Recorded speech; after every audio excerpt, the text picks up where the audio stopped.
Update muna nga tayo sa mundo ng basketball sa Gilas, Pilipinas. Kai Sotto, nalalapit na ang pagbabalik sa Gilas, Pilipinas, samantalang sila kay Renz Abando tanggal na sa Final 12 ng Gilas, Pilipinas. Ngunit bago nga tayo magpatuloy, pakipindot naman ang like, subscribe at ang notification bell para updated ka sa susunod kong i-upload. Pakipollow na rin ang aking Facebook page na Pinoy Viral Sports Official. Maraming salamat.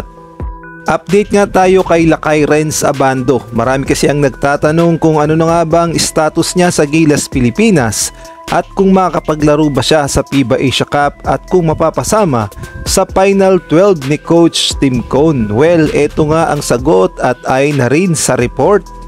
Ang sabi nga sa report ng Spin.ph, Lucero Abando no longer under consideration for Gilas Final 12. So lumalabas na si RJ Abarientos at Troy Rosario na lamang ang may pag-asang makapasok pa sa final lineup ni Coach Tim Cone sa Gilas, Pilipinas sa FIBA Asia Cup. Well, ang dahilan kasi kung bakit natanggal na itong si Abando sa Final 12 ng Gilas, Pilipinas dahil daw umano hindi sumasama o hindi man lang nagpapakita sa practice. At paglilinaw lang, hindi siya tinanggal sa Gilas, Pilipinas pool. Kumbaga, hindi na siya kasama sa mga pagpipilian na isasabak sa FIBA Asia Cup dahil wala nga siya at hindi nga siya nagpapakita sa practice. Kahit na marami ang nagsasabi na malaking bagay talaga na magkaroon ng Renz Abando sa Gilas, Pilipinas dahil sa husay niya sa opensa at depensa at nagbibigay lakas sa mga players ng Gilas, Pilipinas dahil napaka taas talaga ng enerhiya nila kay Renz Abando at kahit ikaw ay player at makasama mo siya bilang teammate ay gaganahan ka talagang maglaro dahil nga sa ipinapakitang liksi galing ni Renz Abando. At ayon pa nga sa report, kaya siguro hindi na nagpapakita o hindi man lang nakipag-practice si Lakay sa Gilas, Pilipinas dahil may lumabas nga na report na itong si Lakay ay pinababalik na pala sa South Korea sa KBL sa kanyang kupunan na Anyang Red Booster. Ang sabi nga dito sa report ng Spin.ph, Renz Abando set for KBL return with Anyang Red Booster.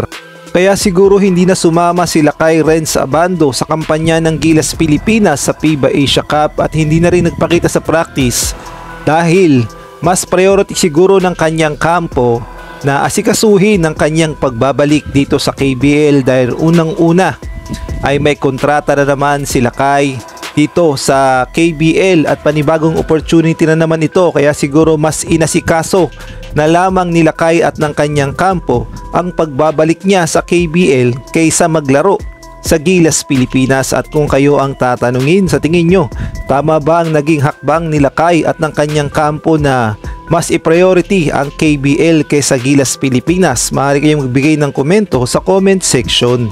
At sa mga nagtatanong naman kay Xavier Lucero, well, ang sagot nasa Amerika siya, kaya naman hindi na rin siya part ng Gilas, Pilipinas Final 12 na pagpipilian. At sa ibang balita naman, good news, eto ngang si Kai Sotto nakatakda ng bumalik sa Gilas, Pilipinas sa FIBA World Cup qualifiers sa November.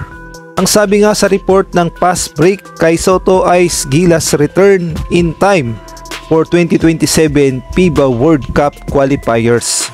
At malaking good news nga yan dahil mabigat ang makakalaban ng Gilas, Pilipinas dahil kabracket nga ng Gilas sa Group A ang Australia, New Zealand at gayon na rin ang Guam. Kaya naman napakalaking bagay na magkaroon ng Kai Sotto dahil unang-una meron tayong poste na magbabantay sa ilalim at kayang-kayang makipagsabayan sa big man ng Australia at gayon na rin ng New Zealand dahil alam natin kung ano ang pwedeng maitulong ni Kai Sotto sa kampanya ng Gilas, Pilipinas, partikular na sa FIBA World Cup qualifiers. Kaya naman kaabang-abang talaga ang pagbabalik ni Kai Sotto sa November.